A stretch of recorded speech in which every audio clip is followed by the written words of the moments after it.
5. It doesn't want to go live. Hold on. Here we go. Go.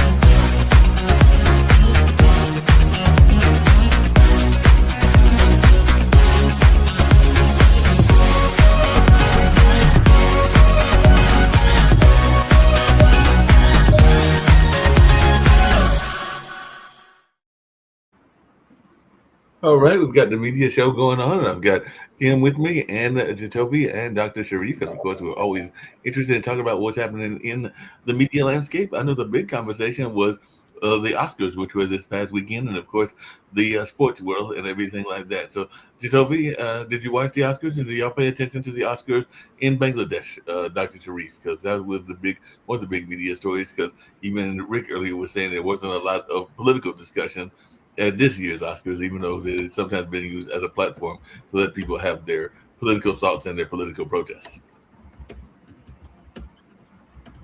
Did you watch the Oscars? Because I know a lot of people were hoping the Sinners was going to win and everything like that, and I think they did win some awards, but not as many as they were expected to win. I mean, I'll admit I didn't really watch the Oscars. I saw some of the highlights, but I was watching the NCAA selection committee, so that's what I was watching. Because and then the World Baseball Classic happened after that. So even though I love different movies and shows and all the other stuff, I didn't sit down and watch the Oscars. I'm glad that Sinners won a lot. Sinners was a great movie, done really well.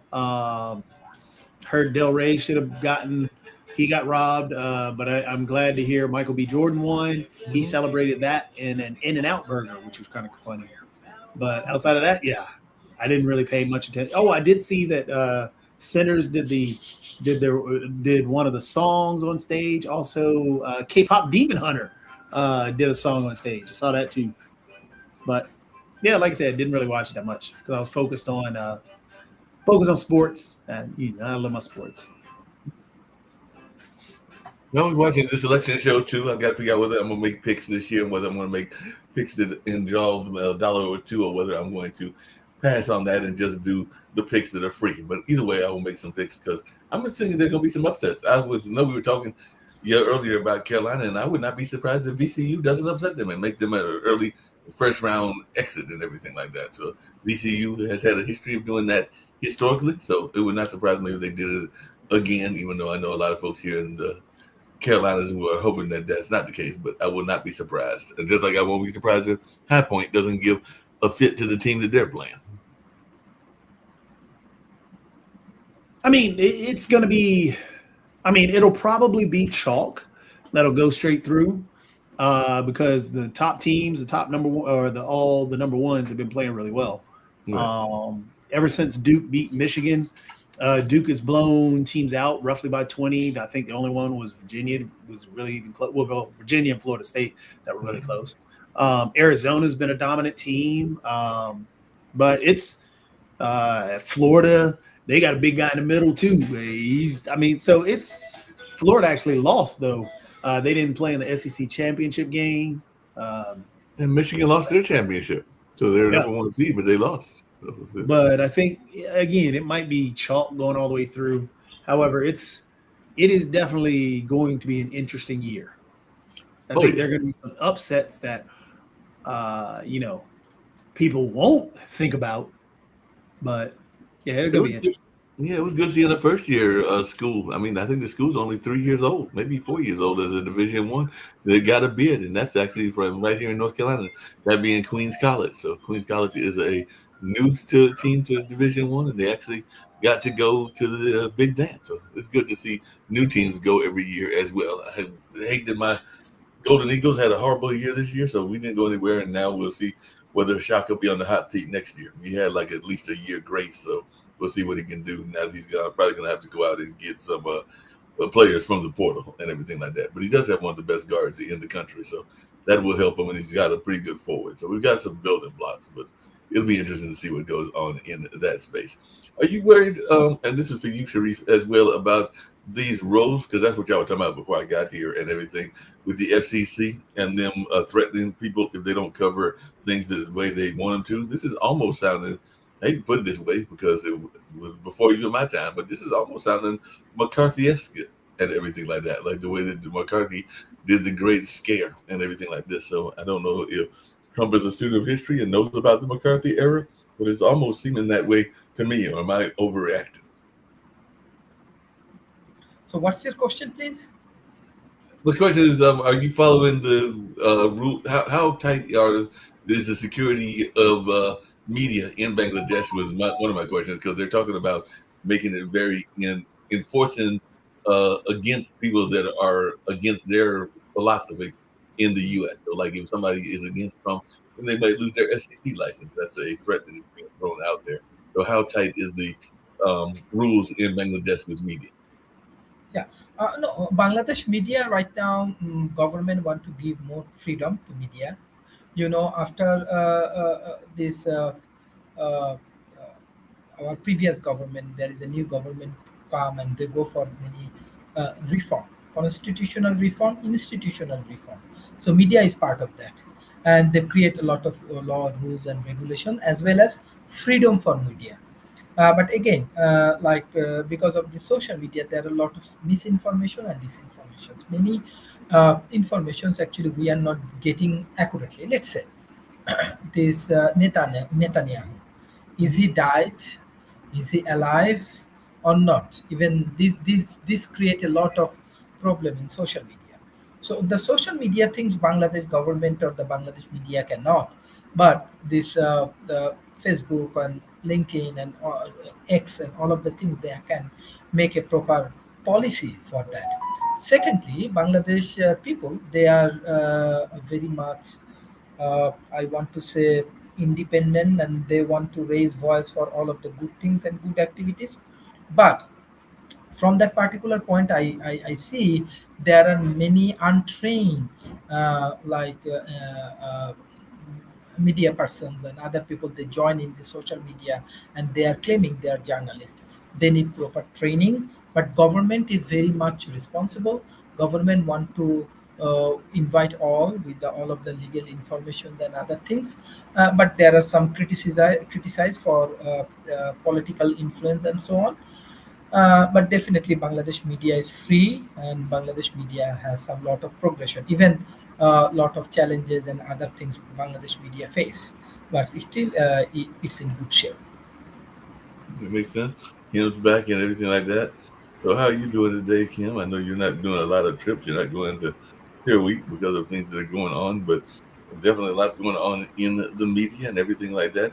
Matter of fact, there's a company called NewsGuard that says that it's keeping a low public profile as it follows its mission of issuing credibility ratings about news outlets. So the Trump administration knows about NewsGuard, though, and the company has joined a lengthening list of journalism organizations that are facing the White House wrath. So I guess that they were not getting a good rating to President Trump. So dispute between President Donald Trump's regulators and the news monitoring service has spilled into court, with NewsGuard Technologies suing the Federal Trade Commission and its chairman, Andrew Ferguson, to shut down an investigation.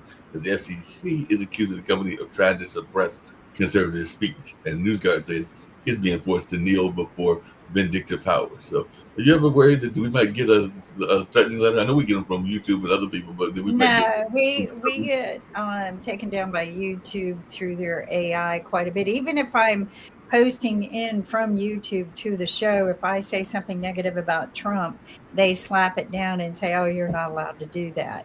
So yeah, but what I found interesting was Pete Hegseth's address to the nation about the update on the war, and I couldn't determine whether it was an update on the war or an update on his advice to a media on how to cover war. I mean, I just really, all he did was whine about the coverage and how we're not giving him enough credit. And he actually gave tips on, well, that's where I used to work, so I know. Well, go back, dude, because you definitely don't know how to fight a war or when to start a war. But he was talking about how to do the tickers. But one of the statements he made, because the Trump administration likes to brag a little bit about guess what's coming, and people go, "Oh, no way, no way." Well, he bragged that they're replacing the head of CNN with David Ellison.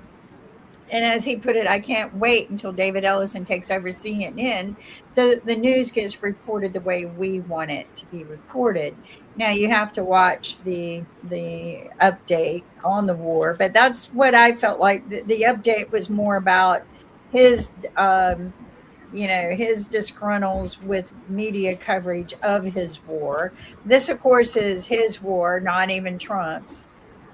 He brags about how they can precisely know where their targets have been hit with our bombs, yet they can't.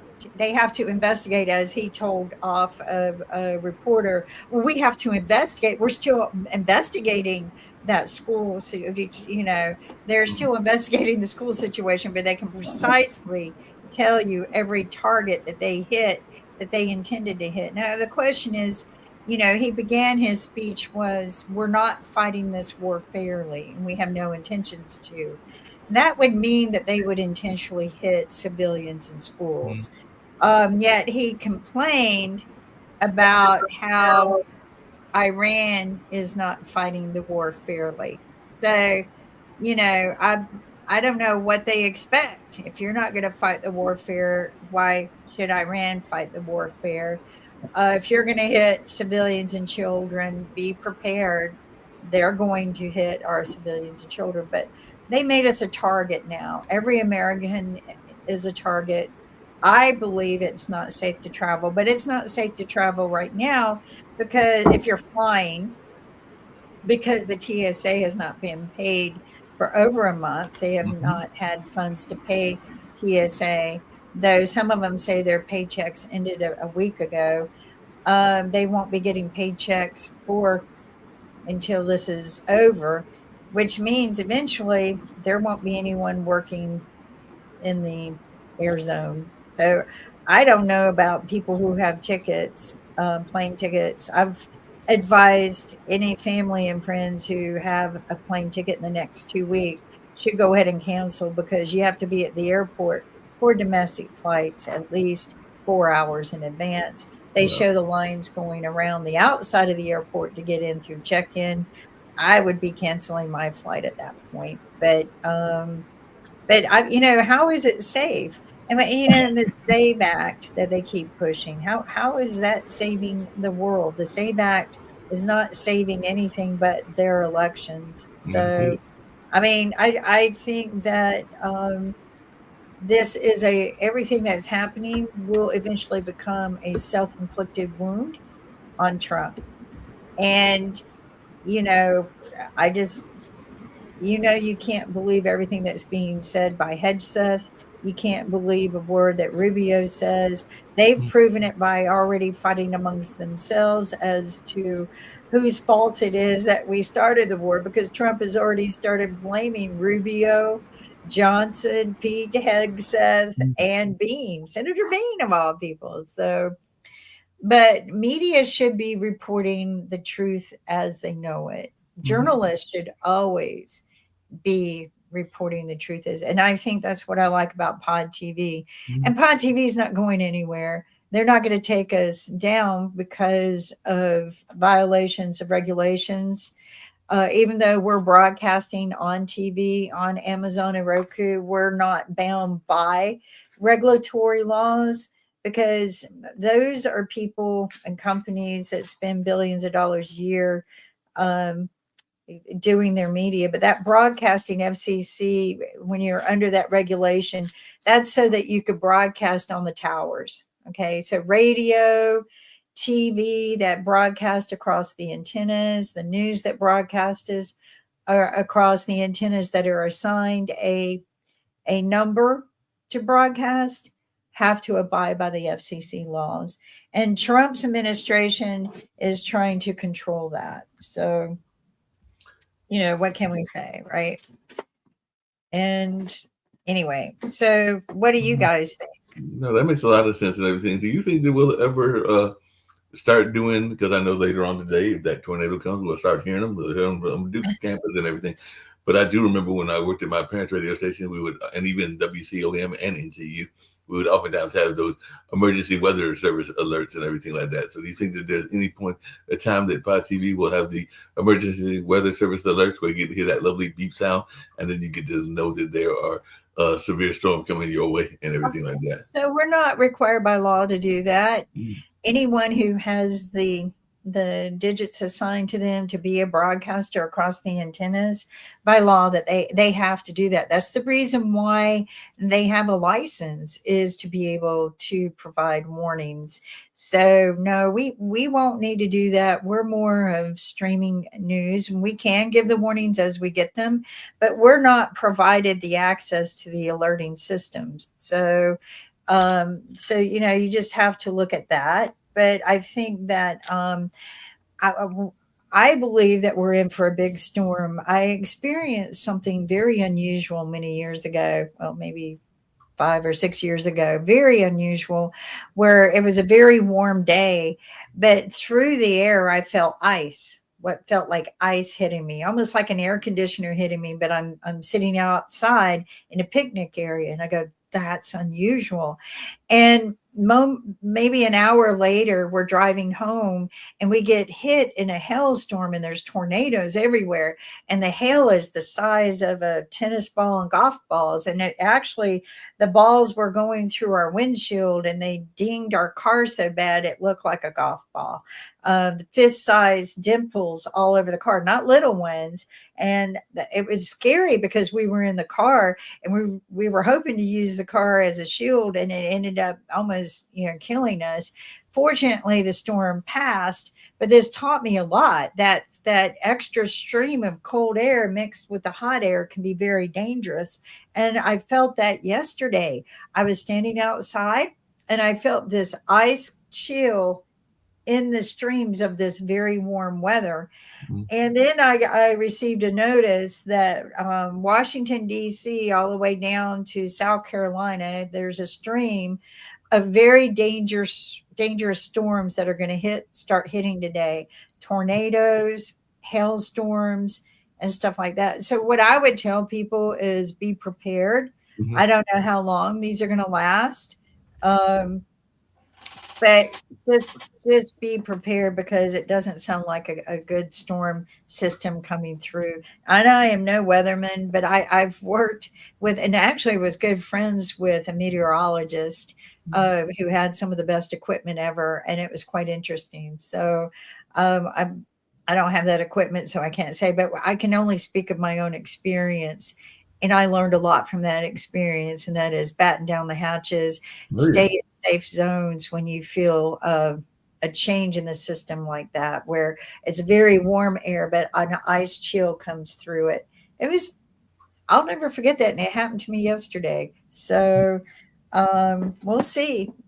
We shall see. We'll see how it plays out. Hey, Rick, I think you're here as well and everything. And you're talking about that warm weather that y'all get ready to get, which is unseasonable for this time of year. And I also know California is known for its earthquakes and everything like that. So has there been a major one recently? And are you expecting any on those fault lines?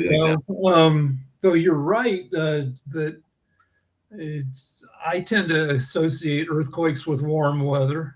I do too. And we're supposed to get hit with the highest temperatures ever for March over the next week or so, with temperatures up to 110. Wow. That's scary. That's just an environmental, the scary aspect of how our weathers, and we've always had up and down weathers, but 110 is not sustainable weather. How long do they predict it? And it's early. I don't know, probably 5 days. Let's see what's happening. Wow. And it's coming early. This is early for that kind of weather. Plus, you get fires with that kind of weather. Yeah. You get very weird electrical storms with that kind of weather. So I said 110. I misread. It's 101, but still, that's crazy for That's, the middle that's of crazy March. one for that area and everything like that. How is the media preparing for the Olympics? So y'all got that coming up next year and everything. So you're already starting to get Well, it's 2 years away, and we don't know. There's still not a lot of gearing up, a lot of discussion. We hear stuff like they want to have air taxis, which is like you ride a drone from your hotel to the event, which is ridiculous, but I guess possible. I don't know. We still have a ton of homeless to do something about. 70,000 homeless people. Well, last I looked, the payload for drones wouldn't be able to manage that just yet. But yeah, they do. I don't know. Let's see. That was I haven't heard any talk about that in a year or so. Let's see if they're still planning on doing that. But autonomous driving taxis would probably be a big popular thing. We have a ton of Waymos and stuff. Yeah. But they are promoting the flying vehicles right now pretty big time. It's pretty interesting. More of a excuse me. Bless you. But there still seems some company named Archer Aviation. I think you may have had them on as a guest on one of our shows, talking about those little. But I don't know. Let's see if there's any news about it. Do you think that they'll be sending robots down to replace soldiers on the boots on the ground? Well, no, not yet. Not yet. No. Yeah. So I think 5,000 soldiers and Marines have been deployed to the region. Yeah. Yeah. We talked about this in the previous hour, where an invasion by Iraq in 1980 with 200,000 soldiers and 3,000 tanks was not, and they marched into Iran along a 400-mile long front. That wasn't enough to tip over the regime. No. So I don't think a bunch of boots on the ground would do it. You're not going to get rid of a supreme leader or a regime of any kind by purely taking out the place. That's of the heart. That's of faith. Their supreme leadership is based on their faith and their religion. And you're not going to get rid of that. You're not going to change a regime of Iran. Well, speaking of changing regimes, whether or not the regime goes, we've got like a couple bad war planners in charge. Pete Hegseth never rose higher than a major. He doesn't have any experience in war planning. Trump, of course, has no military experience and is politically desperate. So we don't know what they're going to do. Well, speaking of politically desperate, I did hear that recently Trump was teasing both Biden and Obama. I think he was teasing Obama because of the way that he walks and everything like that. And then he was teasing Biden for his falls and everything like that. So how much of this is a president just being spiteful and just kind of like finding little bully ways to tease the person that he considers an enemy? Because when I saw that, I was going like, why do you care how the man walks? Because I think he felt it was less than dignified and everything like that. And then, of course, he talked about Biden falling, even though he's been known to fall Trump too. Has no decorum, no dignity. He says whatever he wants in the moment. Whatever he loses no support by saying whatever he wants. So it doesn't. What he says changes no minds. It loses him. It doesn't gain him or lose him followers. It doesn't matter. Yeah, it doesn't matter a lot in that sense and everything. But even here on this network and definitely on when I watch the various shows, how much do you think people don't understand the notion of semantics even in debates? Because I saw that actually I think Jacoby was winning, even though David might not like that and everything because he was not understanding some of the semantics in Jacoby's conversation and everything like that. So do you think that we sometimes get caught up in not understanding the semantics of a word because you can say the person is not being deployed or is not have feet on the ground, but feet on the ground can also mean again, it doesn't matter what Trump and his spokespeople say. It doesn't change anybody's mind. Everybody is locked in. It didn't matter yesterday. This is the media show, so we can talk about the Oscars. Whatever people said or didn't say politically during the Oscars changes no minds because people have been decoupled. That there used to be a big middle that was persuadable one way or the other. People have been pushed into their respective teams, and nothing anybody says on the Oscars will change anybody's mind because everybody is locked in. Again, for the independents are going to shift. There are a few independents. There are individuals on the right and on the left. MAGA will never leave unless Epstein files come out and show anything. That's the only thing, and they're going to fight to make it palatable. I will admit, though, Joe Rogan, I actually agree with something Joe Rogan said because he pointed out that it would not be wise, or it just seems, I forget how he worded it. Basically, he's talking about it. It seems very disrespectful to do a UFC fight at the Capitol, and we're in the middle of a war. Same thing with the IndyCar racing at the Capitol in the middle of a war. So I do agree with Joe Rogan pointing those two things out. So Rogan could move some people because Rogan is strongly associated with the right. And if he comes out against, some of Trump's actions, that could move his Trump's approval by, I don't know, 1/3%, 0.5%. I mean, the only thing that, like Jacoby thinks, the only thing that can really lose MAGA significant support is if some really creepy stuff comes out of the Epstein files. You know what? They're not going to believe anything that comes out of the Epstein files because their leader in the FBI, Dr. Patel, has told everyone that there's nothing that he has seen that implicates Trump in those files. But if you watch the Senate hearings like I do and the Congress hearings like I do, they have attacked Patel and asked him, have you even read the files? He goes, oh, no, I haven't read them. Why should I bother? Previous administration FBI leaders, they've already done all the work. I don't need to read them. And this is his excuse. But he's telling the truth. He hasn't seen anything that implicates Trump because he hasn't read one word in one page of the files before they were redacted or after.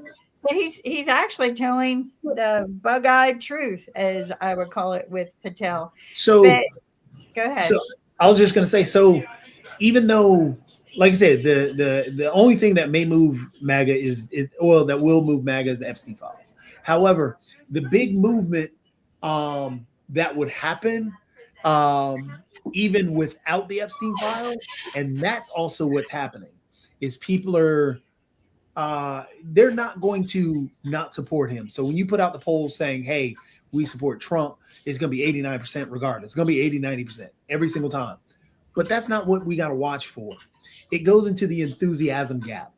And that enthusiasm part is where people go out and vote. If you're not motivated to vote, even though you may support the person that's in the office, if you're not motivated to vote, you're not going out there. And you don't want to really go out there. So you can have that 80 to 90% support, but if your people aren't activated or motivated to go, that's the big thing. And I think that's where we can get lost in the numbers some. And, that's what happened in 2024. The Democrats were demoralized and they didn't show up. Yep. Well, and I think that you can't demoralize MAGA. You can't get any lower than that. But I think that I think what's going to happen is when enough of their children are killed in this war, and I'm talking about the MAGAs, they don't care if a Democrat is killed. But I think when enough of their family members are killed in the war, then they might go, you know what, we've had enough. But they don't care that there's a pedophile in the office. They don't care that he's a convicted felon. What you have to look at is what do they care about? I don't know that Trump and Hegseth are dumb enough to engage in a ground invasion. I disagree. I think they're going to do the ground invasion, and they're going to actually justify it in some other way. Look at what they let me tell you why. But he wants a lot of deaths now, a lot of soldiers' deaths to try to drum up the American. We all got to go to war, because now they're already saying, why, Hegseth said this in his speech. Why aren't enough of you getting out there and signing up? We need warriors. We need warriors. Y'all need to be warriors for us. You need to be willing to sacrifice your life for this country. And that's what this has become. So I think it's partially that. I don't think they want the deaths. I think what they want is a story. They need a narrative. They hope the narrative was going to be when they pushed out ICE. We've stopped covering ICE, and they're still abusing people across the nation. But they deployed ICE, and when that initially started, that was a story that they could sell to their base, and their base loved it. But then once you had the deaths, you had all the bad and negatives. That's when they shifted and tried to pull back from it. That's what's happening here. And so it's not really about the deaths per se. It's they need a story of some kind. That's why when they put out the warning that in California there's going to be Iran is going to shoot a missile to California. How? In what way? Well, we all know that several missiles went missing and they're unaccounted for. So of course we all know what's going to happen. But I think that they do want the deaths because they think that will rally the hearts of America, that Iranians are killing so many of our soldiers, that we all have to rally and become warriors. And that's what Hegseth is pitching now, is we need more warriors. We need more people willing to sacrifice their life for this country. And that's the pitch he's giving right now. When will you become willing to sacrifice your life for your country? And they're starting the draft. They're pushing for a draft.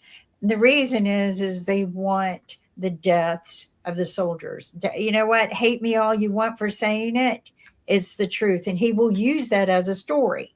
He will use that to pump people up. But the thing is we started this. We started this. Mm-hmm. So the deaths are on Hegseth, Rubio, Johnson, Bean, and Trump. Even though Trump is blaming those four, he was throwing them under the bus last week. They told me. So. Of course, they told him, but he's supposed to be. But the buck is supposed to stop with him. The buck is supposed to stop with him. There's one more thing that could happen. That the Republicans currently have 217 members of the House of Representatives, and the Dems have about 212. Mm-hmm. If they lose another couple Republicans, who are running in purple states, they could actually lose the House, and the House could start voting against the war. They had a vote, and it went in Trump's favor, but that could shift if the war goes any worse. So the only way the House will vote, or even the Senate will vote against Trump, is if the Republican Party's not in control. Right. That's the thing, because the Republican Party is always banking. They, in the House and the Senate, they bank on the fact that MAGA never actually goes against whatever Trump asks for. This is why, again, I think they're looking for a story. They need some type of story to sell to their people so their people can feel more palatable about the war.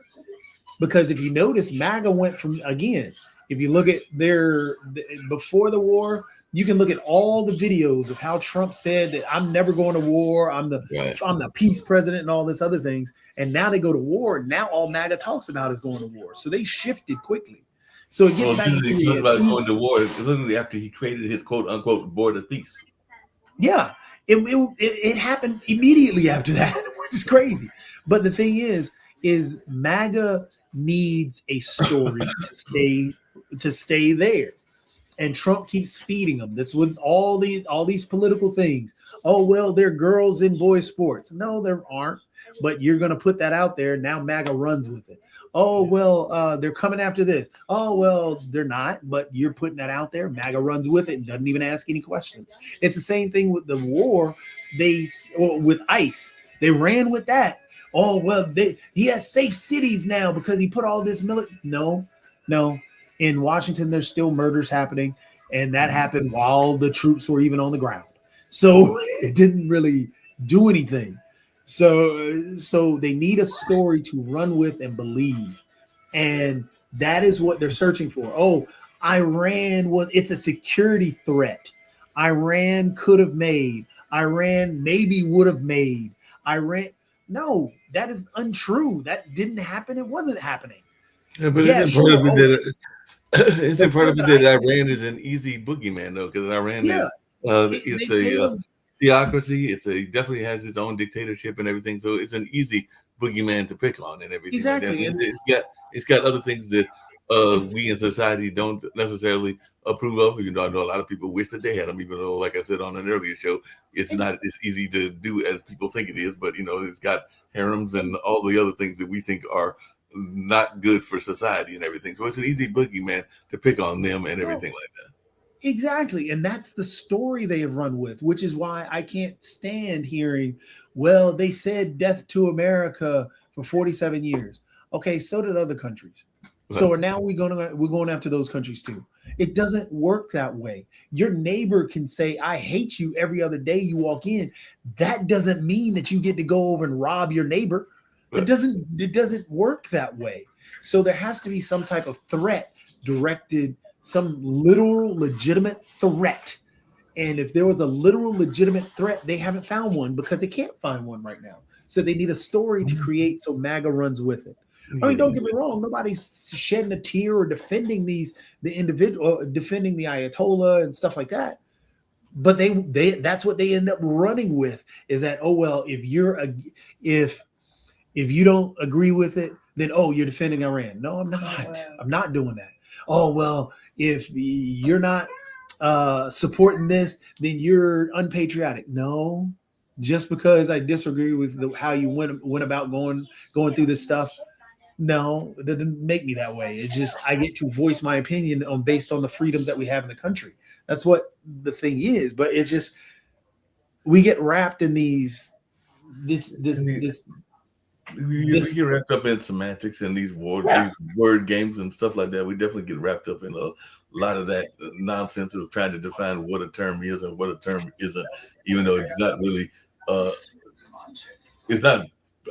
really that relevant to the point that it was being made and everything. So even the whole notion of whether we've got boots on the ground or whether we're deployed, once you put your boat in the ocean that is controlled by Iran, you're technically in their part. You're technically in their part of the world. Whether that's actually having the boots on the ground in Iran, or whether it's having the boat in their water. I want to go back to the House of Representatives because we have 217 Republicans, one independent who used to be Republican and still caucuses with the Republicans. You have 214 Democrats. You have 3 vacancies. One is to fill MTG's, Marjorie Taylor Greene's seat. I think that happens in April or June. That'll be filled by a Republican. There's one to fill in New Jersey because a Democrat left to become governor. That'll be filled by a Democrat. And then you have one in California, formerly filled by a Republican, I think, who died, and is I think a toss-up. And then you have 30 Republicans in the House who are retiring. They decided not to run. And those people are probably being picked at, visited by the Democrats saying, give up on the Republicans. You have nothing to lose.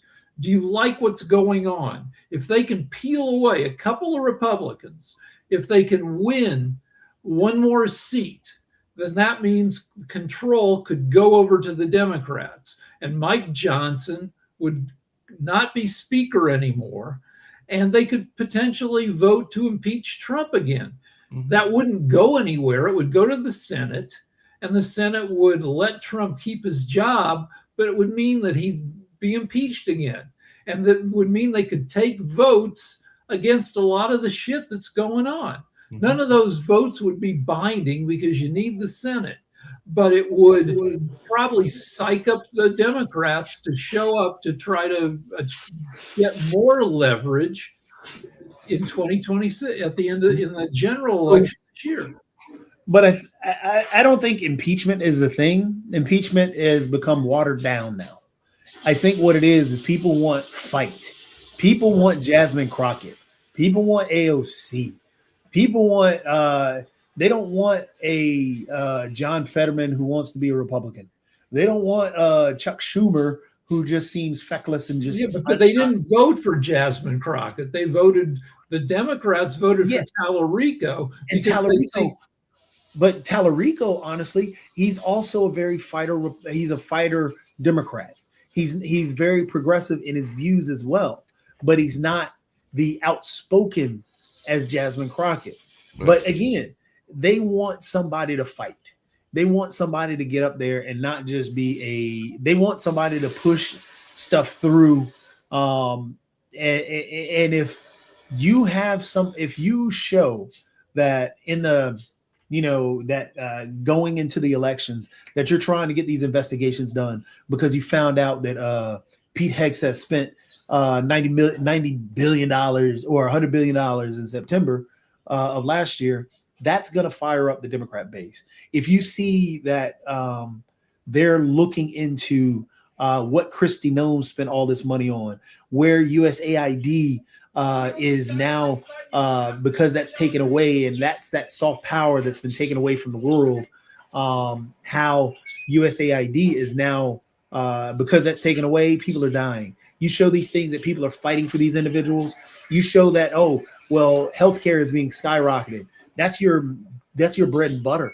You show that, okay, well, we can actually install a public option. We can actually kick out, we can impeach and remove RFK Jr. I think more than any of this, that gas prices and within 2 months, core inflation that's what pissed off people the most in this past election. And so we're about a week away. We're certainly a week away from gas being national average being over $3.90, might hit $4. Give it another month. If Trump's dumb enough to stay over, to not, pull out, and gas will be over $4.50. And core inflation is already over 3%. And oil is sitting at $94 a barrel right now. It seems to be flattening out, but it's still hovering, still at that 100. As long as it stays there, the price of oil doesn't have to go up any further to cause further increase in gas prices. I don't know how long it takes for gas prices to catch up with the price of oil, but it takes a few weeks because of refining, because of getting the gas to retailers, and also because oil companies are greedy fucks who manipulate the market to their advantage. Yeah, and I agree that those are there. Because the core inflation and the prices of everything, if you throw in healthcare and a solution around that, and then the ancillary icing on the cake stuff, but mainly if you hold on to those three things, you don't even have to talk about immigration. You just talk about price, your price of everything, and fixing healthcare. And if the Democrats hone those things in, show a big fight around it. Right now, the fight around Homeland Security, was it Homeland Security not being paid and all the other stuff. DHS, yeah, is not being paid. That's a big fight, and you got to show why you're in that fight. And you But have to nobody's point out. paying attention to that. Nobody, Well, everybody's distracted by this other. Trump problem- is great at that's- distraction. Well, the problem with it though is that's really going to be a avalanche. You need to have an answer right now for that, because right now people have left the TSA because they just received their first month with no pay, fully no pay. So now you have even longer lines at the airport. You have a war going on. You have prices going up. So have an answer for TSA. Have an answer for DHS. And because you need to have your solutions and your talking points dedicated for gas, dedicated for health, I mean for the healthcare system. But as long as you got an answer for DHS, because they're going to hit you with that of why are you not allowing those people to be paid is going to be the question. You need to point out, I'm not in charge. That's, All right, that's so the TSA party. and DHS, the impact of that, you might start feeling it more in the summer when people travel. School gets out, people go on trips, they go to the airport and it's freaking chaos, or people feel like they're in danger when they travel. So that's 2-3 months away. No, that's now. This is spring break time. So it's now. Okay, People- all right, I'll buy So that. you got airport lines that are out the wazoo. You have March Madness is happening right now where people are Right. flying to different places. So Okay, you all have right. everything To some hitting extent. right now. All right, to some extent. All right, I'm looking at inflation. So AI tells me that the cost of energy is roughly 6.3%. 1/16 of what goes into inflation is the cost of fuel. That includes home heating stuff, that includes gasoline. But then we don't have, that doesn't include knock-on effects when people start charging more for Triscuits because it costs them more to make them. But the forecasted impact of these oil prices is that we will have inflation of a jump of inflation of 1% Well, from by April. So we could be looking at inflation of 3.5% or more by April, which those are the numbers that got Biden in trouble. Also, remember that they just revised the numbers down from last quarter. We also had high job losses, and the stock market right now is in chaos. So, with everything that you just pointed out there, Rick, with the inflationary numbers going up, we have gas prices going up. We're about to have a big fall on a lot of things. So but then we have to look at indicators of how pissed people are. One indicator is how much of this news gets onto Fox News, because Fox News shields its viewers from a lot of bad news. If there's enough of it, they'll put it on there. Yeah, but you got those silos like you're talking about. Fox has got its silo, and I'm sure they would say that there are silos on the liberal side too. Well, I'm not worried about the silos per se, because the independents aren't going to be focused on those silos. Those independents are focused elsewhere, and keeping that silo on Fox News, that rolls back into this voting bloc that is not going to be enthusiastic, because you cannot talk about, if you're in your silo and you're upset about prices being so high, and your silo is steadily telling you that Trump is doing a great job, you're not going to be enthusiastic about going out and voting. So you're going to stay in your silo, and you're not going to venture out to understand, okay, well, I need to do something. So but independents don't generally pay attention until way closer to the election. We're still almost 8 months out.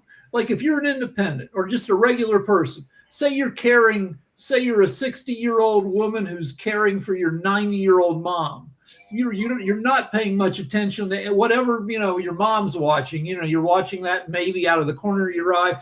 say you're a 38-year-old guy who's addicted to porn. You're not watching, you're not paying attention. And unless you go to the grocery, and cheese is $1 more than we have half of the US population, maybe more, is not paying attention yet, except to the things that impact their daily experience. But Rick, and we get wound up and everything. Don't you think that a lot of those people that are in that 80-year-old crowd are watching shows that try to be a little bit neutral? At least they try to be, because I know that for a fact that my mom loves watching The View and everything like that, and The View has people from both sides. Okay, yeah. Or like I go to the gym, and like I go to several gyms, and sometimes at one gym they've got CNN on all the time. At another gym, it's Fox all the time. That's a YMCA. Every time I go to that gym, I not every time, but sometimes I complain going, Fox, the point of view of Fox is not consistent with the YMCA's mission, which is, being nice to everybody. And they'll turn the channel for half a second. I'll leave, then they'll turn it back. Anyway, but it's just if you're an independent, you're just seeing stuff out of the corner of your eye. You're not, you don't get a newspaper. You're watching ESPN. You're not watching CNN. Yeah, that's true. And as I go out the door, I'm going to tease you. You're watching YMCA because you used to like the Village People. Don't try to fool me. I know that's the reason you were watching. I mean, the YMCA, it used to be known for a place to hook up. When I got to New York City for the first time, I joined the Y because it was cheap, a place to work out. And a guy comes up to me at the gym and he goes, "You want to wrestle?" And I'm like, "Yeah, I wrestled. I tried to wrestle in high school." I'm like, "Okay, yeah, I'll wrestle." And then I wrestled the guy. And then and then we got done wrestling. And then I'm like walking home after. I'm like, that was weird. And I'm like, oh yeah, it's the YMCA. So he was trying to pick you up. That's what it was. But no, the YMCA is not like, I don't think it's that the way it was in the 70s or 80s. I think it's a place for old people to go to have gentle workouts. Yeah, well, if I want to get a gentle workout, and I probably need to go get one, I'll go to my apartment complex, the fitness center, because every apartment complex has got a fitness center. Right, and like the fitness center, like some of the cable machines are broken. Somebody's stolen like half of the dumbbells. Yeah. Yep. And on that note, we get ready to get on out of here. I know All they're right. doing the timeshare show right now, and I'll see you gentlemen on tomorrow. See you then. Thanks. Bye.